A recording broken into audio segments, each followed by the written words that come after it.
കൃഷ്ണേന്ദു ഇന്നലെ കണ്ണൂർ അഞ്ചരക്കണ്ടി മെഡിക്കൽ കോളേജിലെ ദന്തൽ വിദ്യാർത്ഥി കെ.എൽ.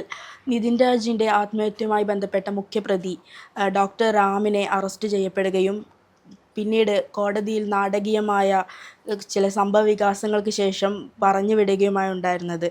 അപ്പോൾ കേരളത്തിൽ ഈ ഒരു ജാതി വ്യവസ്ഥ നിലനിൽക്കുന്നില്ല എന്ന് സാമൂഹിക മാധ്യമങ്ങളിൽ ഘോരഘോരം ചർച്ചകൾ ചെയ്യപ്പെടാറുണ്ട്. നമുക്കതിൻ്റെ കമൻറ്റ് സെക്ഷൻസുകൾ നോക്കിയാൽ തന്നെ മനസ്സിലാകും. താഴെ പറയുന്നതവർ ജാതി റിസർവേഷനുകളെ പറ്റിയാണ് കൂടുതലും.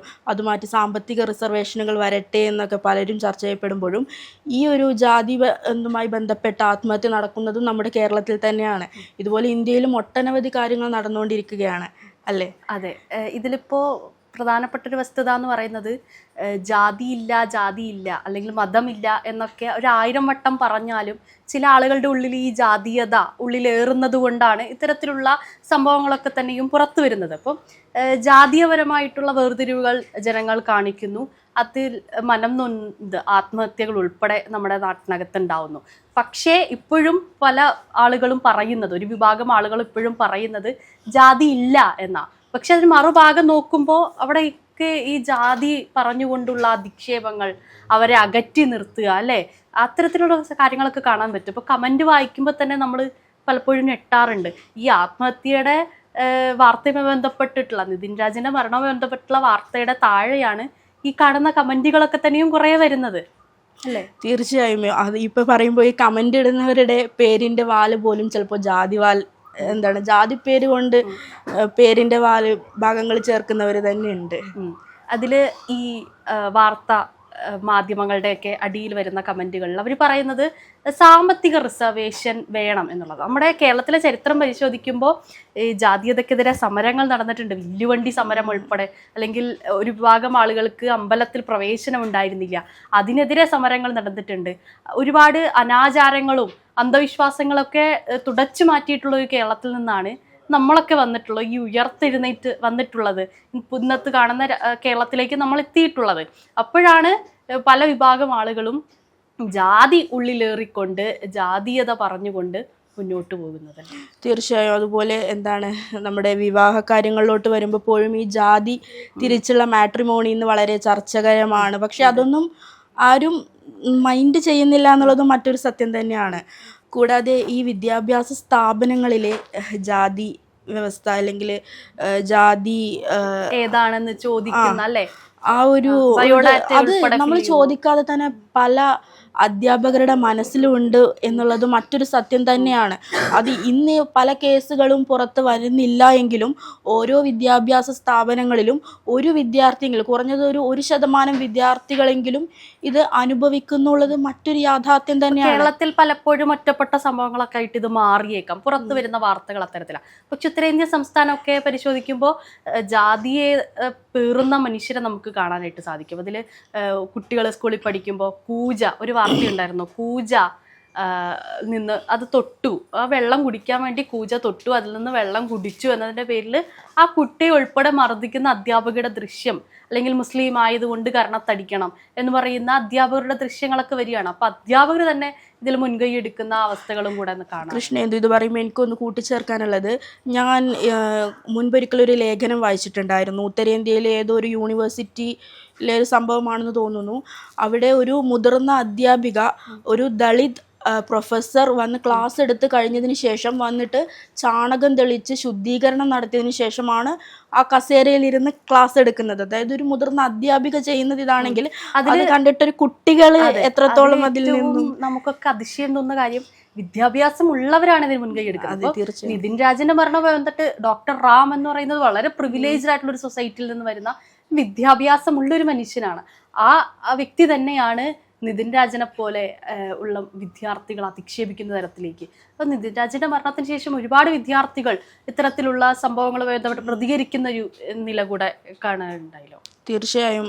കൂടാതെ ഈ ഡോക്ടർ റാമിനുണ്ടാകുന്ന ഒരു ജാതി അല്ലെങ്കിൽ മറ്റൊരു തരത്തിൽ വിദ്യാഭ്യാസമോ സാമ്പത്തിക പ്രിവിലേജ് കൊണ്ട് കൂടി തന്നെയാണ് റാം ഇങ്ങനെ ശിക്ഷിക്കപ്പെടാതെ മുന്നോട്ട് പോകുന്ന ഇളവ് വന്നതല്ലേ? തീർച്ചയായും അത് അങ്ങനെ തന്നെയാണ്. അപ്പം നമ്മുടെ നാട്ടിലിപ്പോൾ പരിശോധിക്കുമ്പോൾ ജാതിയുമായി ബന്ധപ്പെട്ട് ഒരുപാട് കേസുകൾ ഉണ്ടായിട്ടുണ്ട്.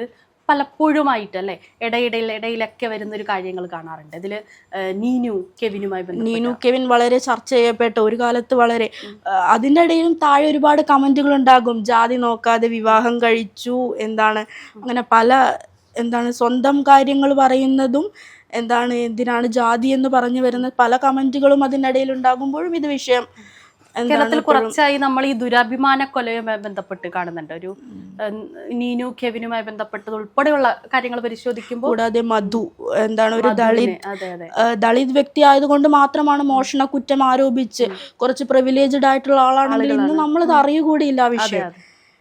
ഇത്തരത്തിലുള്ള വാർത്തകളൊക്കെ കേൾക്കുമ്പോൾ ജാതി ഇപ്പോഴും നിലനിൽക്കുന്നുണ്ട് എന്ന് നമുക്ക് പറയാൻ പറ്റും അല്ലേ? തീർച്ചയായും.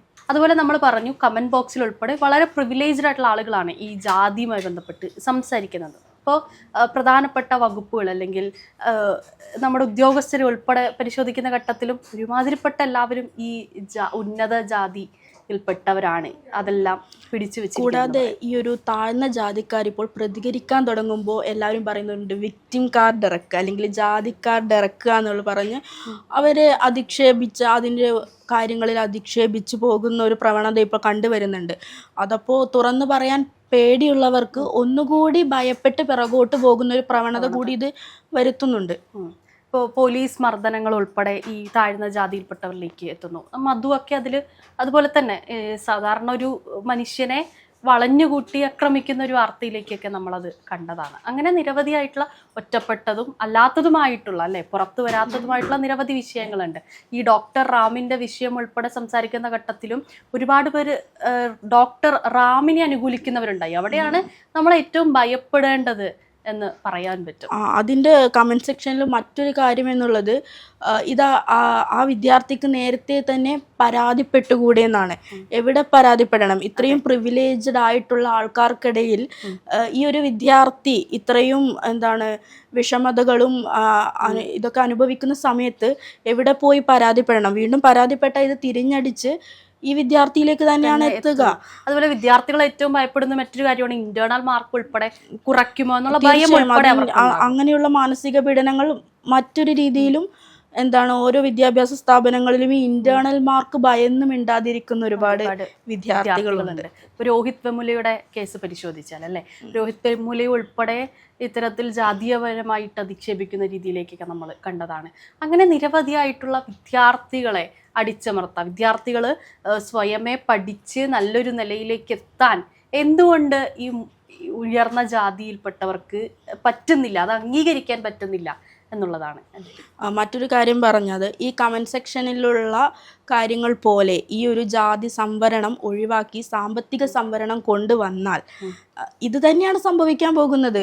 ഈ ജാതി വ്യവസ്ഥയിലുള്ള ഉയർന്ന ജാതി വ്യവസ്ഥ എന്ന് കരുതപ്പെടുന്നവർ താഴ്ന്ന ജാതിക്കാരെ മുന്നോട്ട് പോകാൻ അനുവദിക്കാതെ വീണ്ടും ഉയർന്ന ജാതിക്കാർ തന്നെ കയറിപ്പോകുന്ന ഒരവസ്ഥ വരും. അത് കൂടുതൽ അപകടകരമായ ഒരു രീതിയിലേക്കാണ് പോകാൻ പോകുന്നത്. സാമ്പത്തികമായിട്ടുള്ള സംവരണം വന്നാൽ പോലും ഇപ്പോഴും സമ്പത്ത് ഉൾപ്പെടെ കൈക്കലാക്കിയിരിക്കുന്ന ഒരു വിഭാഗം ആളുകളിൽ ഏറ്റവും കൂടുതലുള്ളത് ഉയർന്ന ജാതിയിൽപ്പെട്ടവരാണ്. അപ്പോൾ എല്ലാ തരത്തിലും ഇവർക്ക് അനുകൂലമായിട്ടൊരു രീതിയിലേക്ക് മാറുന്നു. അപ്പോൾ സാമ്പത്തിക സംവരണം വന്നാലും എത്രയൊക്കെ പറഞ്ഞാലും ഈ ഉയർന്ന ജാതിയിൽപ്പെട്ടവർ എല്ലാം കൈക്കലാക്കി വെച്ചിടത്തോളം കാലം താഴ്ന്ന ജാതിയിൽപ്പെട്ടവർ ഉയർന്നു വരുമോ എന്നുള്ളത് ഇപ്പോഴും സംശയമാണ്. നമ്മൾ നേരത്തെ സംസാരിച്ച വില്ലുവണ്ടി സമരവും ഒക്കെ നടന്നിട്ടുള്ള ഒരുപാട് സമര പശ്ചാത്തലങ്ങളുള്ള ഒരു നാടാണ് നമ്മുടെ കേരളം.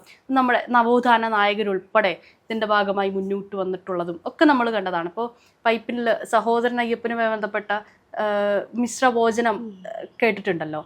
അങ്ങനെ നിരവധിയായിട്ടുള്ള സമരങ്ങളിൽ നിന്ന് നമ്മൾ ഇന്ന് കാണുന്ന ഒരു കേരളത്തിലേക്ക് എത്തിപ്പെട്ടിട്ടുണ്ടെങ്കിൽ പോലും ഇപ്പോഴും പല ആളുകളും ഇതിനൊന്നും അംഗീകരിക്കുന്നില്ല. ഇപ്പോഴും അവർക്ക് ജാതി വേണം. ഇപ്പോൾ സുരേഷ് ഗോപി ഒരിക്കൽ പറയുന്നുണ്ടായിരുന്നു, അടുത്ത ജന്മത്തിൽ പൂണൂലിട്ട വർഗത്തിൽ ജീവിക്കാനാണ് ആഗ്രഹം എന്നിങ്ങനെ. അത്തരത്തിലുള്ള മനോഭാവങ്ങൾ എന്തുകൊണ്ട് ആളുകൾക്ക് വരുന്നു എന്നുള്ളതാണ് അല്ലേ. അതുപോലെ ഒരു ഉയർന്ന ജാതിക്കാർ ജാതിവാല് ചേർക്കുന്ന പോലെ ഒരു താഴ്ന്ന ജാതിക്കാരൻ ചേർക്കുന്നില്ല. ഇതിനിടയിൽ ഏതോ ഒരു റിയാലിറ്റി ഷോകളിൽ അങ്ങനെ എന്തോ ചേർത്തിട്ട് അതിനെ ജഡ്ജസ് അത്ഭുതത്തോടു കൂടിയാണ് നോക്കി കണ്ടിട്ടുണ്ടായിരുന്നു. അപ്പോൾ അത്തരം കാര്യങ്ങളൊക്കെ വെച്ച് ഇപ്പോഴത്തെ നോക്കുമ്പോൾ സാമൂഹിക പശ്ചാത്തലം സംസാരിക്കുന്ന വേടൻ ഉൾപ്പെടെയുള്ള അവരെയൊക്കെ സംസാരിക്കുന്നവരെയൊക്കെ അടിച്ചമർത്താനുള്ള രീതിയിലേക്കും കുറെ ആളുകൾ ഉയർന്നു വരുന്നു എന്നുള്ളത്. അപ്പോൾ ഡോക്ടർ രാമിന്റെ കേസുമായി ബന്ധപ്പെട്ട്, നിതിൻ രാജന്റെ ഭരണവുമായി ബന്ധപ്പെട്ട് കുട്ടി വായിക്കുമ്പോഴും ജാതീയത നമ്മുടെ നാട്ടിൽ നിലനിൽക്കുന്നുണ്ട്.